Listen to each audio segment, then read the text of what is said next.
Vamos orar?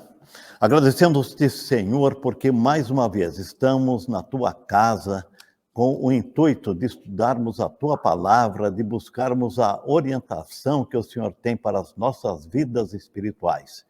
Para que em tudo possamos glorificar o teu nome, em tudo possamos aprender do Senhor e a respeito da tua vontade para as nossas vidas.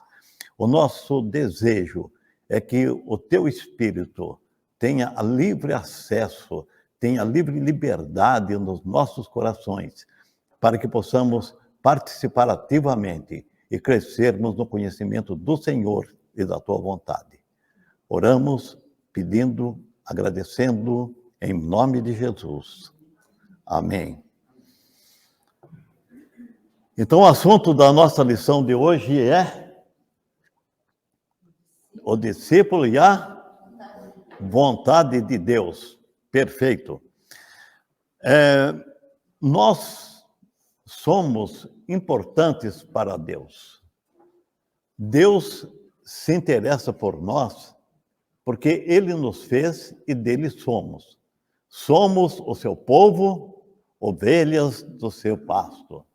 Então, Deus, que fez a criação, criou a nós, Ele tem um cuidado de nós. Não podemos esquecer que Deus está no comando das nossas vidas. E a vontade dele deve ser prevalecente nas nossas vidas. Então, quando nós estamos na casa de Deus, nós temos que aproveitar todos os momentos aqui para aprendermos do Senhor. Quer na hora do louvor, quando nós cantamos, o louvor também tem mensagem de edificação para as nossas vidas. Por isso, eu sugiro que quando vocês cantem, vocês prestem uma atenção também na letra. Não fique só na melodia, cantando sem saber o que está cantando. Porque isso é um problema que existe, que as pessoas cantam, mas não sabem o que estão cantando. Não estão captando a mensagem. Então, na casa de Deus, todos os momentos são importantes. Nada é desprezível. Sempre nós precisamos estar atentos para estas coisas.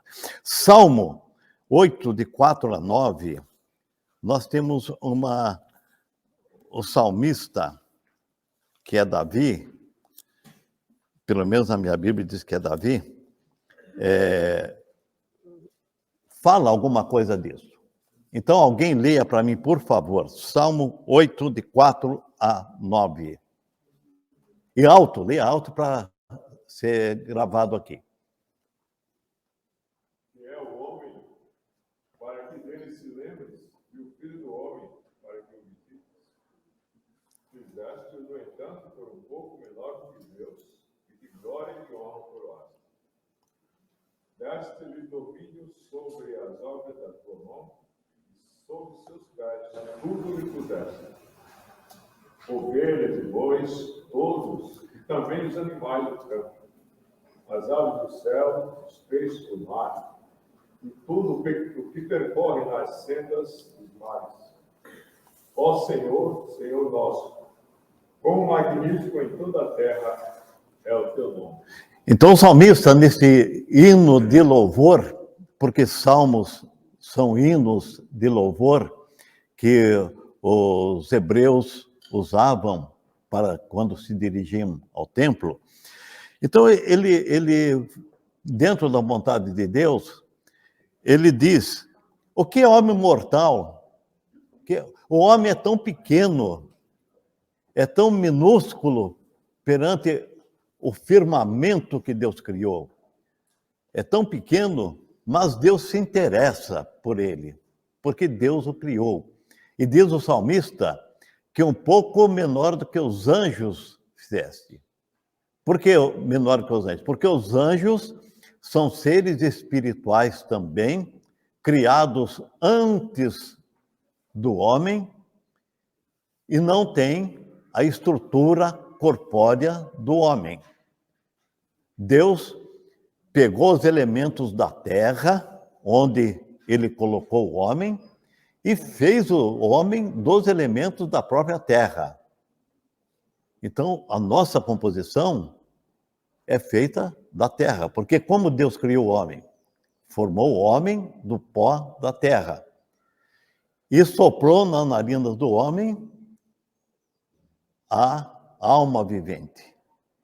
Então, o homem tem a parte física e a parte imaterial.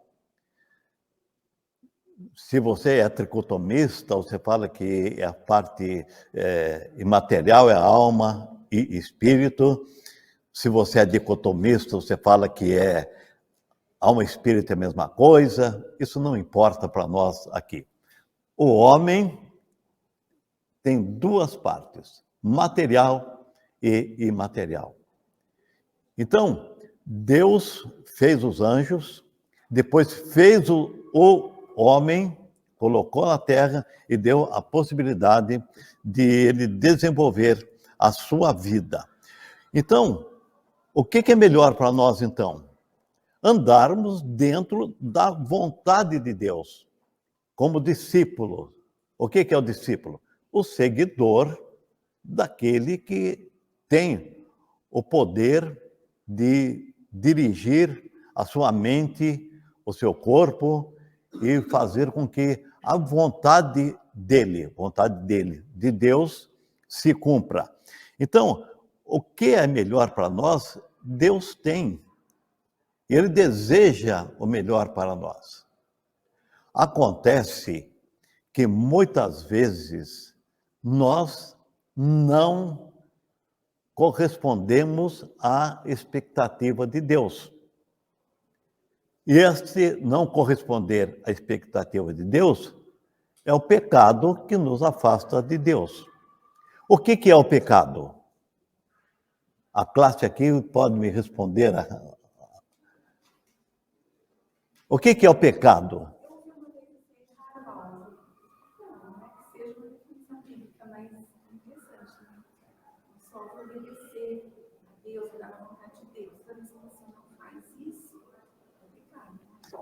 Então, ela usou um termo que bastante gente usa, errar o alvo. Não é bem a definição de pecado. Quer dizer, então eu acerto sempre o alvo e nunca erro o alvo. Então, a definição de pecado, melhor que nós temos, é ir contra... Hein?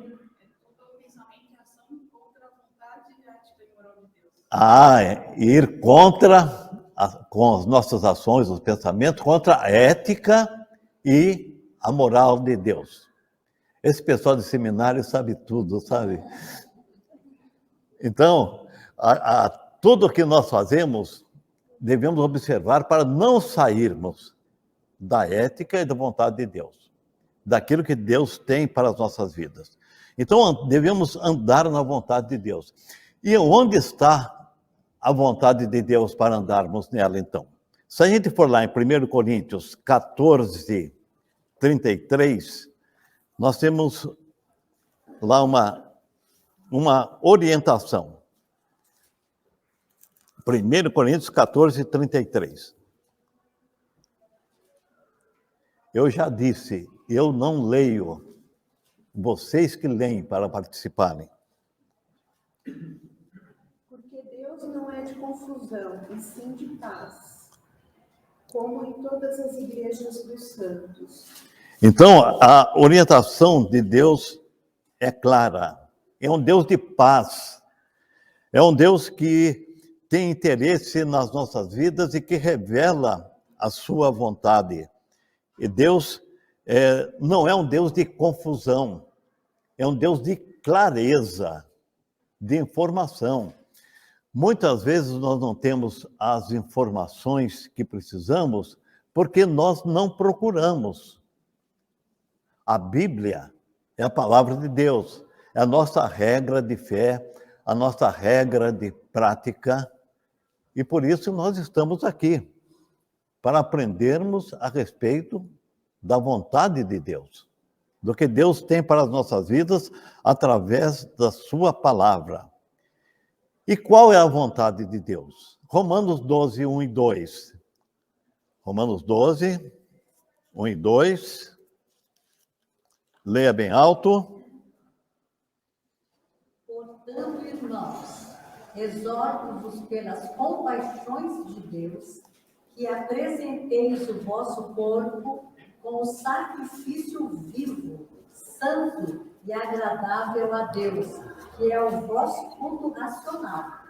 E não vos amoldeis ao esquema deste mundo, mas sede transformados pela renovação da vossa mente, para que experimenteis qual seja a boa, agradável e perfeita vontade de Deus. Então, o estudo da palavra vai nos levar a compreender qual a vontade de Deus, que não é um Deus de confusão, mas um Deus que nos apresenta o modo de viver, não se conformando com este mundo, quer dizer, não tomando a forma do mundo, mas querendo fazer aquilo que agrade a sua vontade. E qual a vontade de Deus? É que nós apresentemos o nosso culto racional, não sem entendimento. Racional quer dizer com a nossa mente.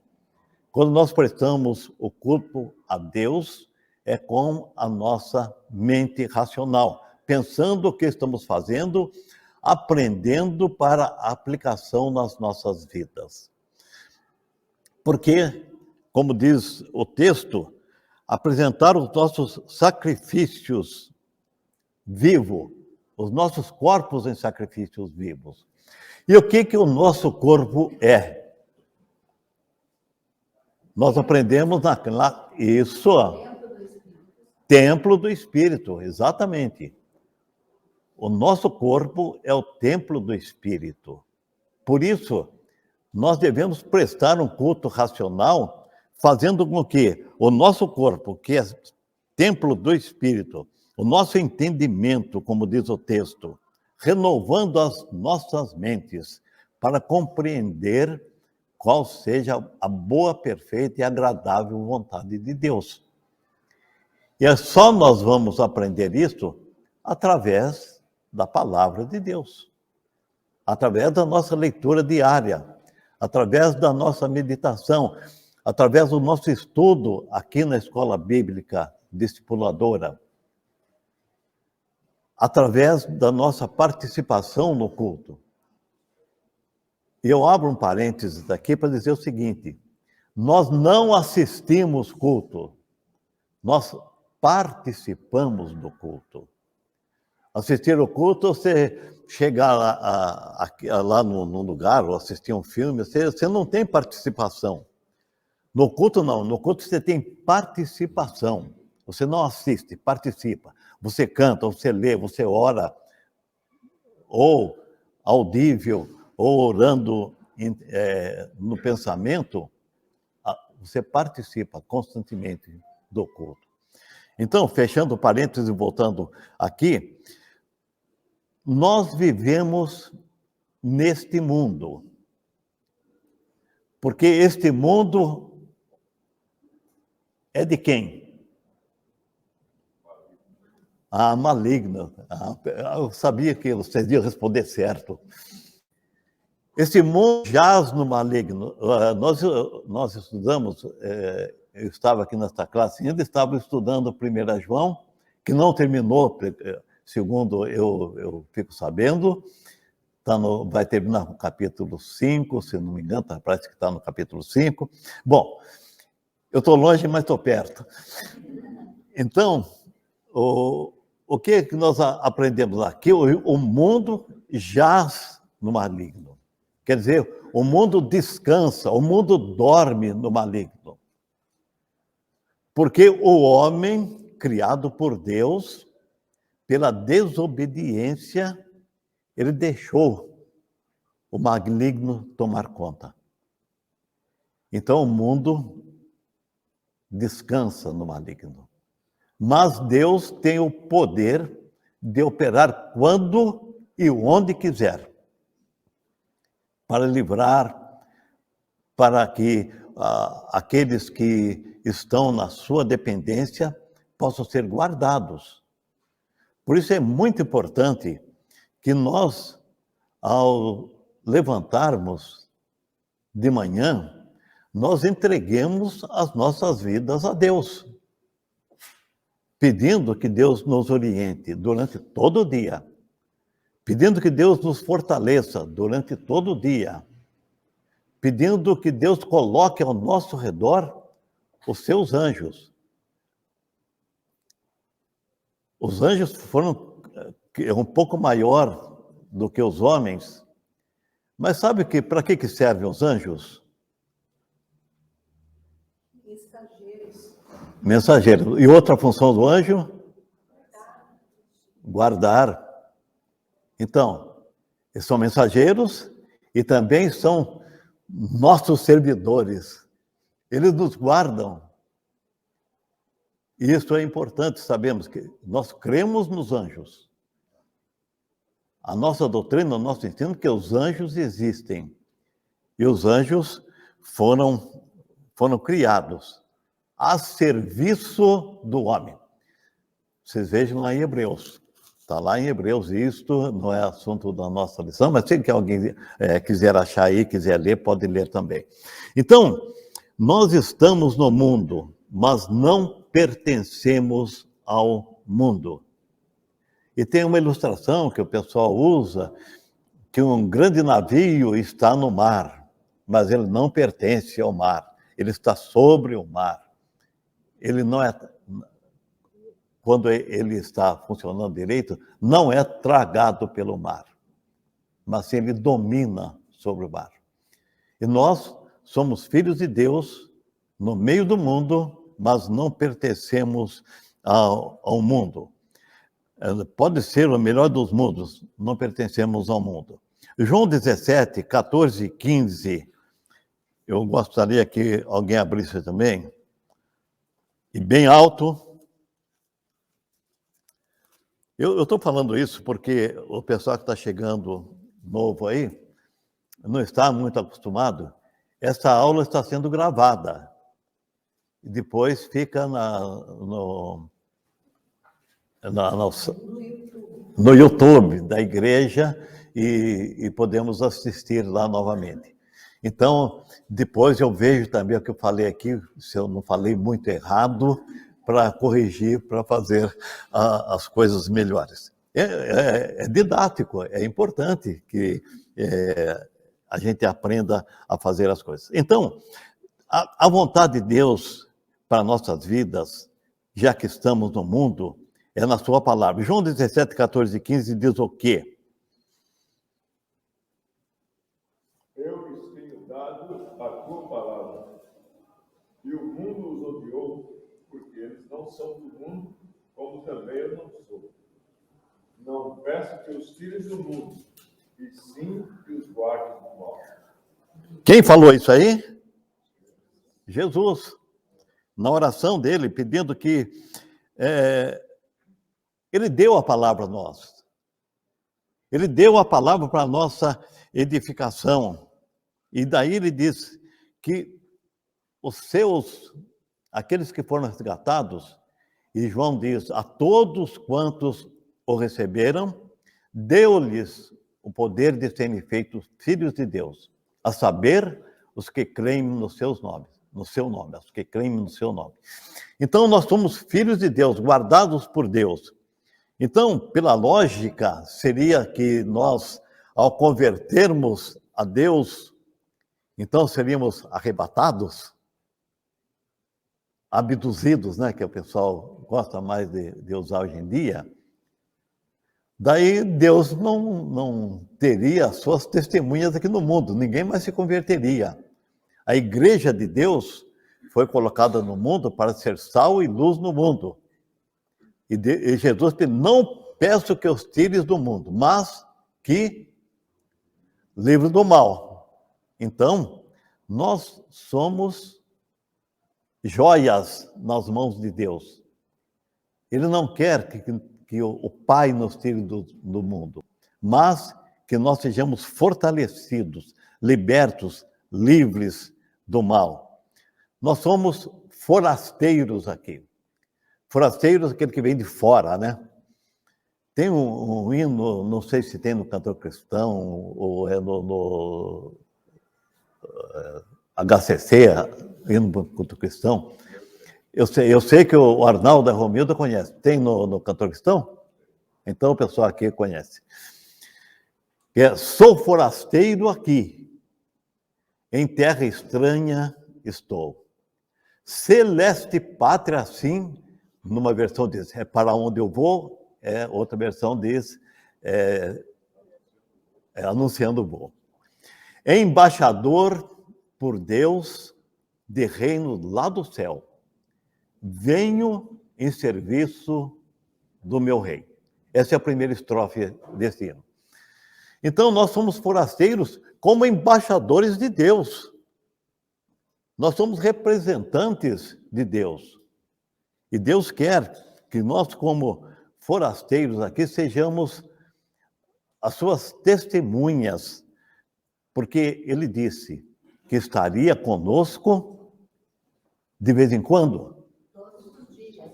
Todos os dias. Até o final. Até a consumação dos séculos. E a consumação dos séculos se dará quando? Quando Ele voltar. Ou então quando a gente for também. Para nós, a consumação do século, a minha consumação vai ser neste século, tenho absoluta certeza. Alguns aqui pode ser que cheguem a... Não, acho que difícil alguém aqui. Estou aqui.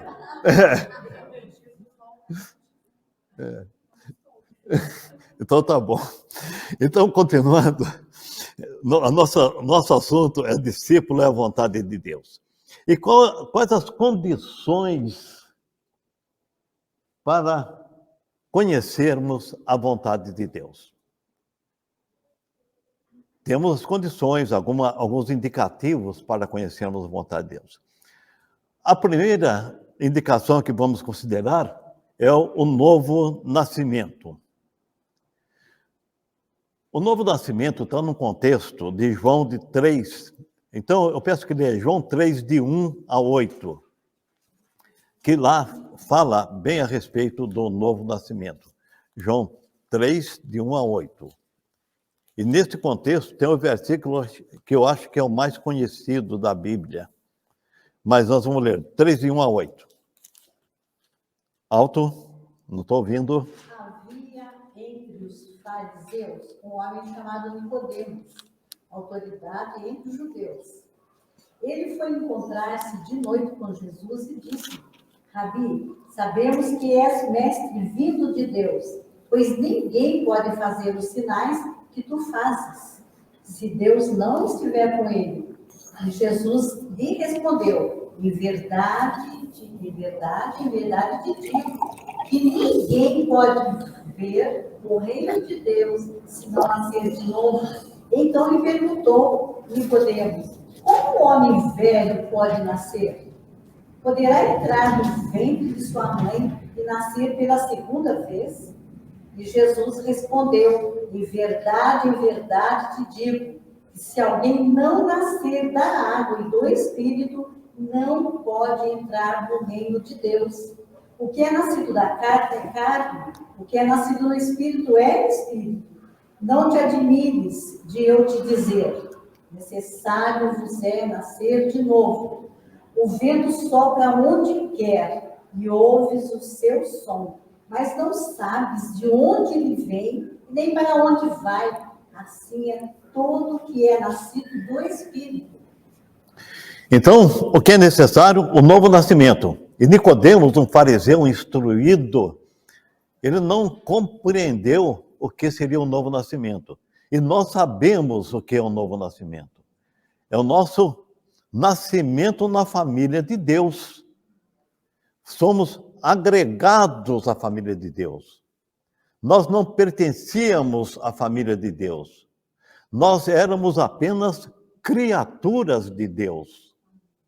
E quando nós cremos e aceitamos Jesus nas nossas vidas, nós passamos a pertencer à família de Deus. Como o versículo já citado, a todos quantos o receberam, aqueles que o receberam, deu-lhes o poder de serem feitos filhos de Deus.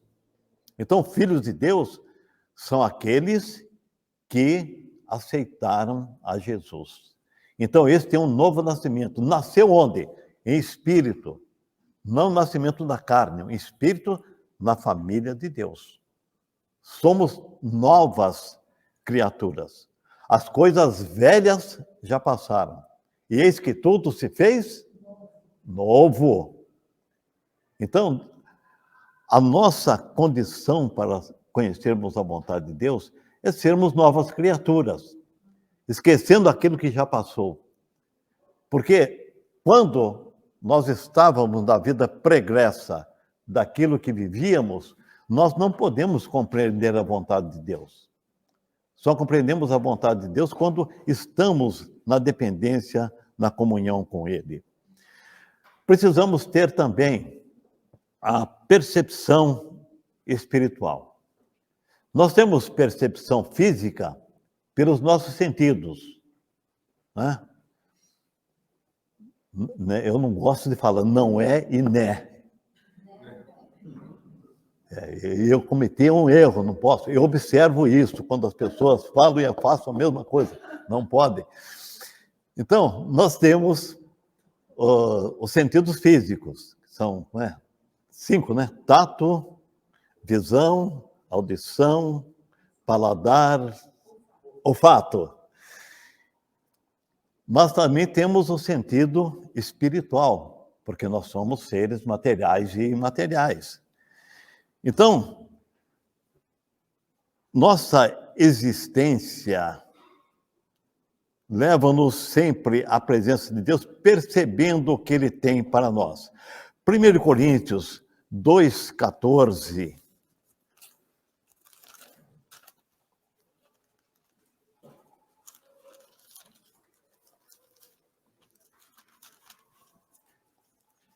Diz: ora, o homem natural não compreende as coisas do Espírito de Deus, porque lhe parecem loucura, e não pode entendê-las, porque nelas se discernem espiritualmente. Então o homem material, fisicamente, sem o conhecimento de Deus, não consegue compreender a vontade de Deus. Porque só espiritualmente nós podemos compreender a vontade de Deus, ter a percepção espiritual, ter a percepção de Deus, da vontade de Deus, da existência, da presença de Deus, da atuação de Deus nas nossas vidas. A vontade de Deus deve ser presente em cada condição das nossas vidas. Cada decisão das nossas vidas. Qualquer coisa que pretendamos fazer, devemos buscar a presença e a vontade de Deus. E muitas vezes, quando nós não buscamos a vontade de Deus, nós levamos na cabeça. Nós temos prejuízos, quer financeiros, quer emocionais, quer de saúde.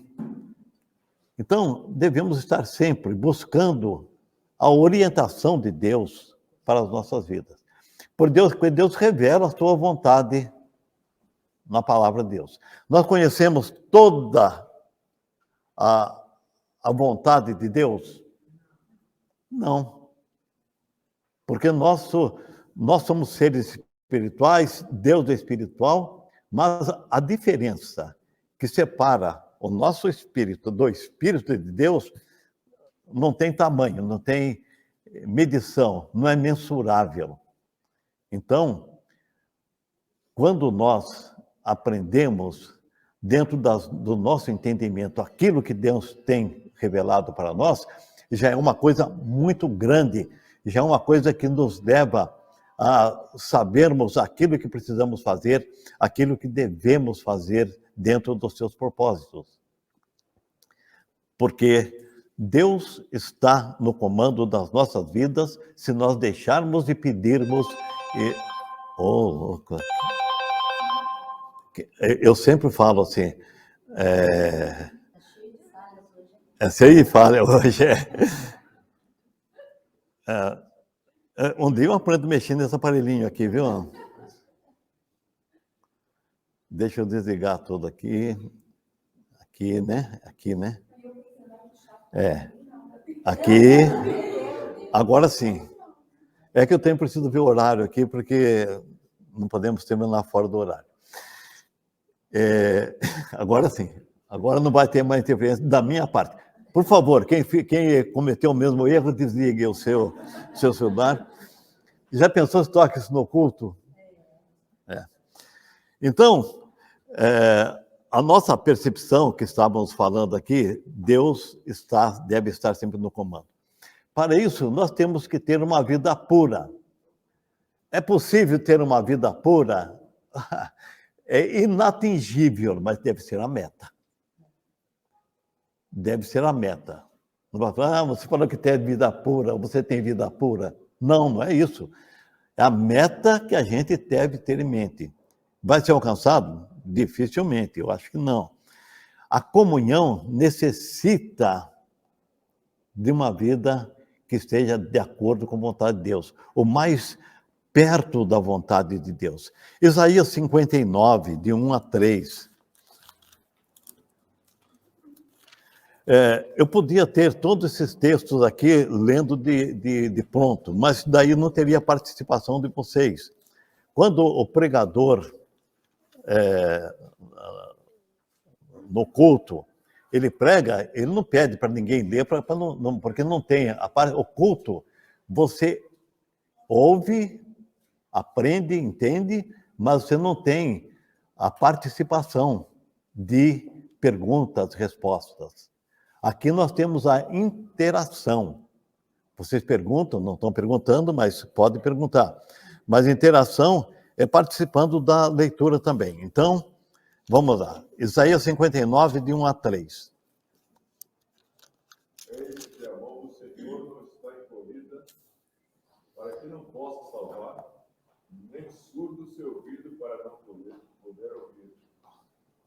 Mas as vossas iniquidades fazem separação entre vós e o vosso Deus, e os vossos pecados encobrem o seu rosto de vós, para que não vos use.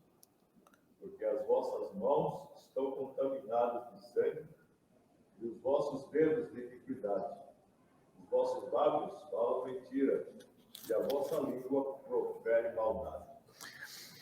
Aqui, Isaías estava fazendo uma profecia chamando a atenção do povo de Judá para que eles se voltassem para Deus, porque o comportamento não estava de acordo com a vontade de Deus.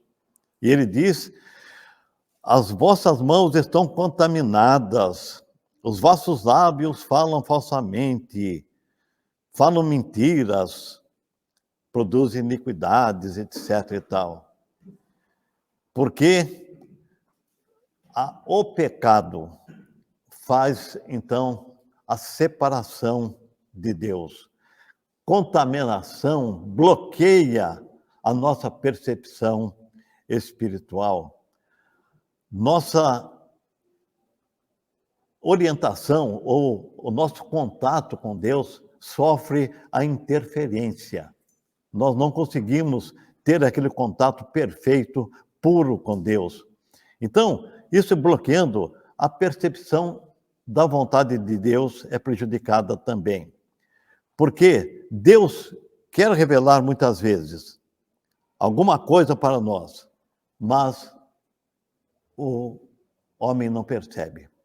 Porque Deus diz: os vossos pecados encobrem o seu rosto de vós.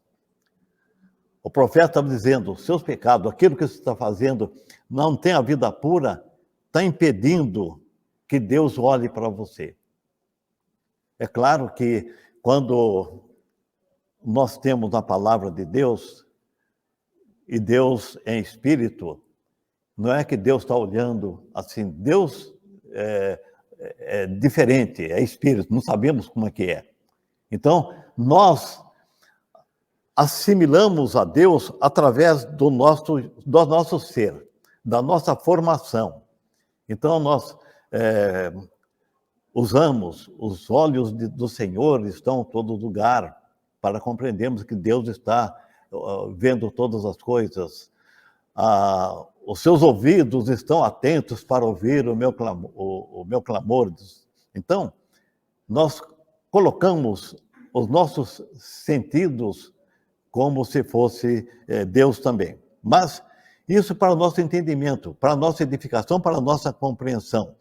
Porque sabemos que Deus está no comando das nossas vidas e nós precisamos ter uma vida que agrade a Ele. Vida pura, quer dizer, a vida que agrade a Deus, para que a nossa comunhão com Ele seja perfeita. E para isso, é necessária a disposição para a obediência. 1 Pedro 1:22.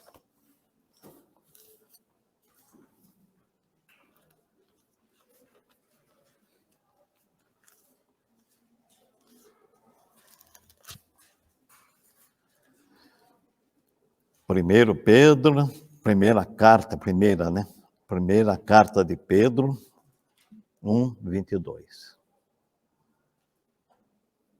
Purificando as vossas almas pelo Espírito na obediência à verdade, para um amor fraternal não fingido. Amai-vos ardentemente uns aos outros com o coração puro. Então, purificando as vossas almas, para que obediência à vontade de Deus. Então, as almas puras, disposição para obedecer à vontade de Deus. Quando você lê a palavra de Deus, você não está lendo por curiosidade, para ver uma história.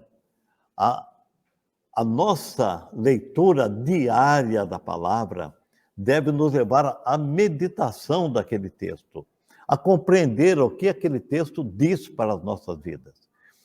Porque na palavra de Deus não há palavras desperdiçadas.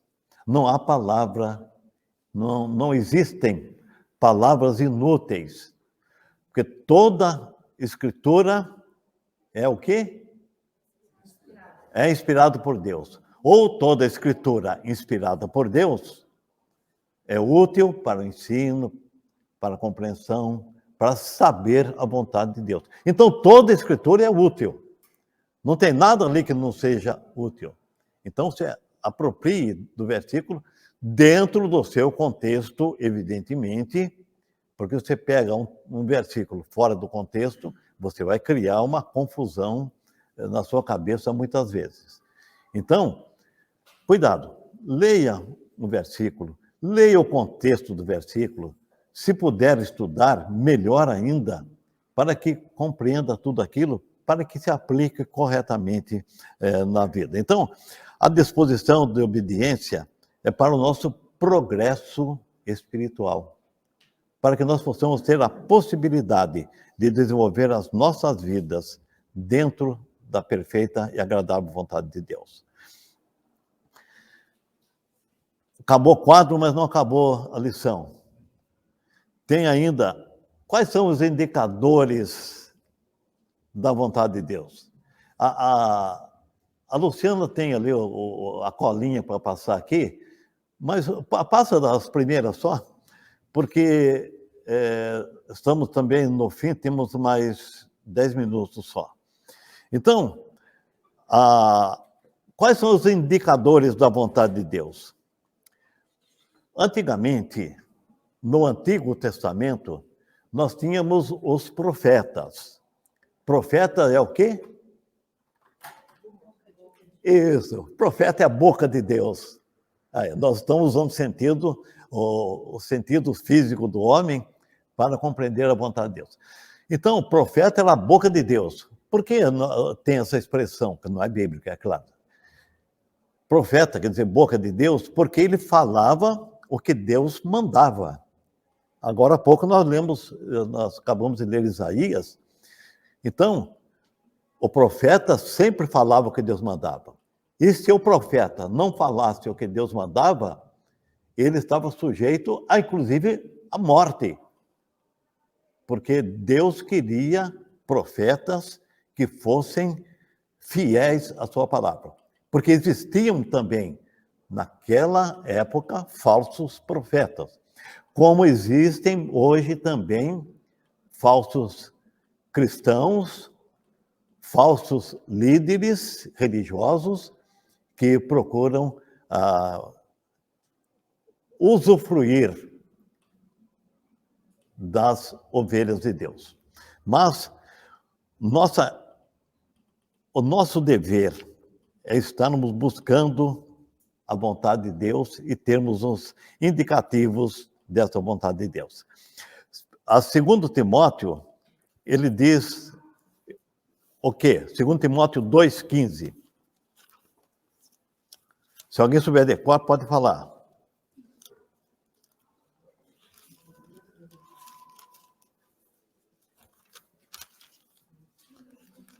Segundo Timóteo 2,15. Procura apresentar-te a Deus aprovado como obreiro que não tem de que se envergonhar, que maneja bem a palavra da verdade. Então, a palavra da verdade, a Bíblia, o indicador da vontade de Deus, em primeiro lugar, nós achamos na palavra de Deus.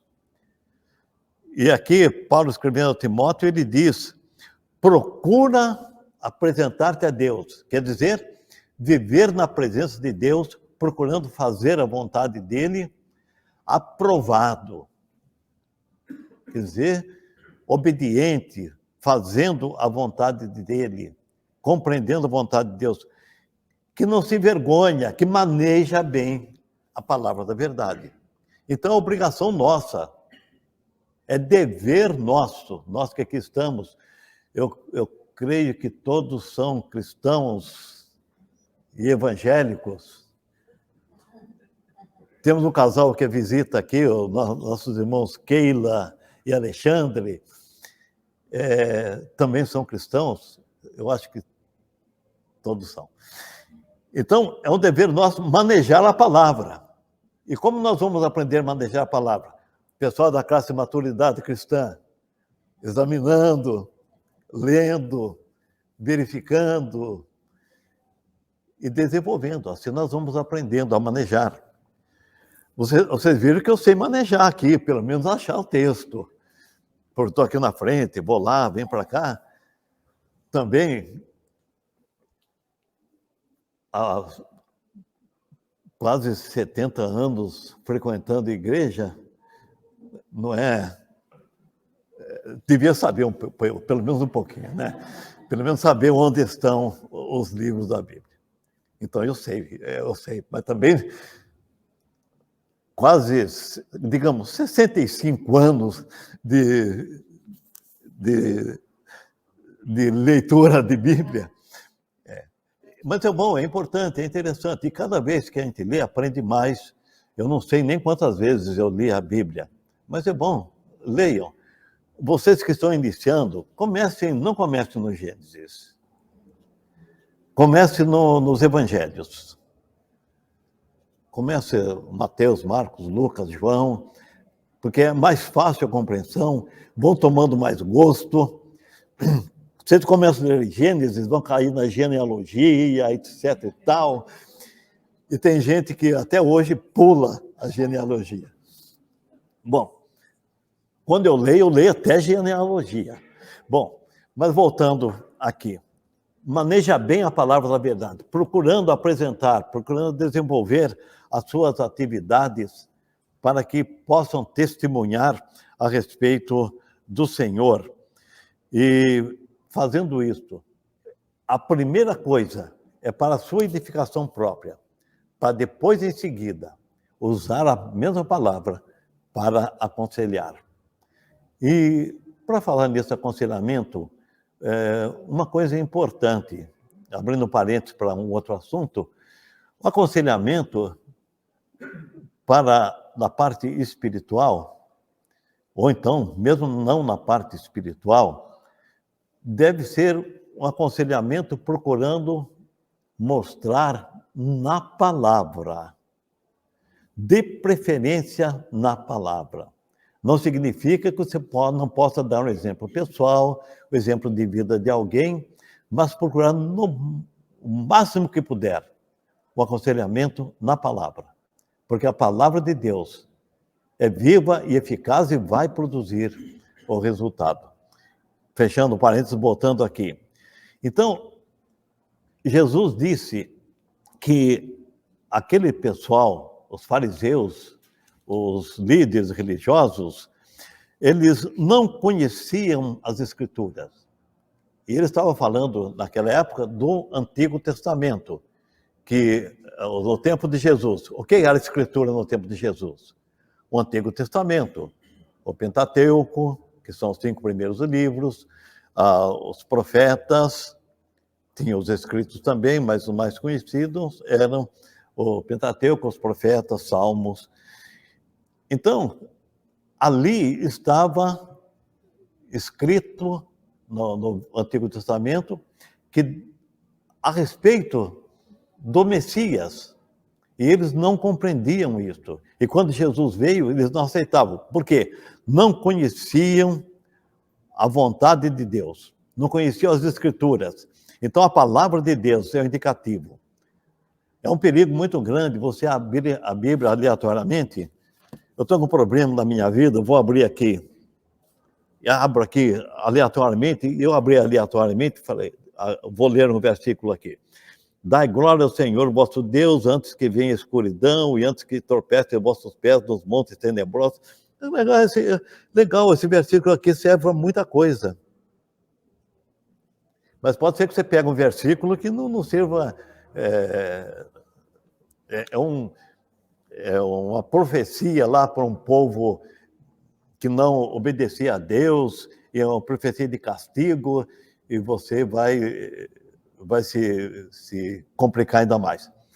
Bom, mas o que importa para a gente é que o indicador da vontade de Deus está na sua palavra, no manual que temos de fazermos aquilo que agrade à vontade de Deus. Porque muitas vezes na Bíblia tem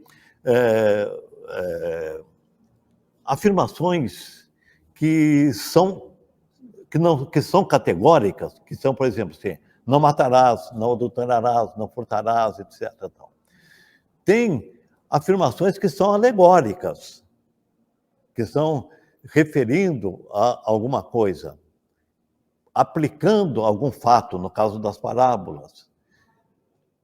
Quando lê Apocalipse, tem muita coisa alegórica, quer dizer, não é o pé da letra aquilo que está escrito. Então precisamos tomar cuidado com isso. Mas temos que procurar entender a palavra de Deus. Segundo lugar, é a oração, indicador da vontade de Deus. O que é a oração?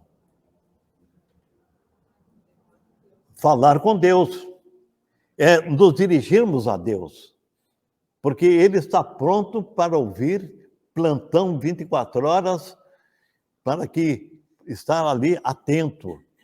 Tudo o que nós precisamos, nós temos que buscar a presença de Deus, através da oração, falar com Deus e ter comunhão com Ele, porque se nós falamos com quem nós temos comunhão. Compreender melhor a vontade de Deus, buscar de todo o coração, como diz a palavra. E se nós buscarmos ao Senhor e a vontade de Deus prevalecer na nossa vida, nós somos vencedores. Se a vontade de nossa prevalecer sobre a vontade de Deus, nós somos perdedores. Então, sempre a vontade de Deus deve prevalecer nas nossas vidas. E agora, rapidamente, porque domingo que vem não estou aqui, vamos correr. Devemos a meditação, não aquela meditação oriental, não fazer a repetição, como é que chama mesmo? Mantras. Não, mantras. Não é isso que é a meditação. A meditação é buscar a vontade de Deus, é meditar na sua palavra, ter bom senso de procurar saber aquilo que de fato agrada ao Senhor. Buscar conselhos sábios, na multidão de conselheiros que devemos buscar o conselho. Cuidado ao buscar conselho. Não busque conselho com qualquer um. Ah, o irmão é crente, ele está na igreja há muitos anos. Primeiro saiba se ele é uma pessoa que você pode confiar, porque na hora que você precisa do conselho é porque você está precisando de alguma coisa e abrir seu coração. Ore primeiro bastante a Deus e quando precisar de conselho, procure conselho com pessoas sábias que você possa confiar. Outra coisa, as circunstâncias, indicadores da vontade de Deus. Deus fechou a porta, abriu a porta, as circunstâncias, o que aconteceu nas nossas vidas, o que podemos aproveitar disso que aconteceu de ruim ou de bom, isso são circunstâncias que devemos considerar também. Isso tem sinais específicos, aí é muito perigoso. Esse é o exemplo de Gedeão, que ele queria um sinal específico, e vocês conhecem a história, porque estou todos aqui, não conhecem, procura lá em Juízes, que ele pediu que Deus fizesse um demonstrativo real ali para saber se era a vontade de Deus. Deus proíbe isso? Deus proíbe que nós coloquemos à prova? Não. Ele se agrada que nós coloquemos à prova. Mas cuidado como você vai colocar à prova Deus. Mas nós podemos também pedir sinais específicos. Um caso muito grave, muito grande, que devemos tomar uma decisão, você pode pedir sinais específicos que Deus vai também fazer aquilo que agrada a Ele, e o que agrada a Ele sobre as nossas vidas, vai resolver os nossos problemas, as nossas dificuldades. Vamos orar? Agradecemos, Senhor, pelos momentos passados, estudando a Tua Palavra, que a Palavra Tua lida possa ficar gravada nos nossos corações, na nossa meditação, para que saibamos qual a Tua vontade para as nossas vidas. Possamos fazer todos os dias, procurar fazer aquilo que agrade ao Senhor. Pedimos as Tuas bênçãos para o culto que prestaremos ao Senhor dentro de minutos, porque nós oramos em nome de Jesus. Amém.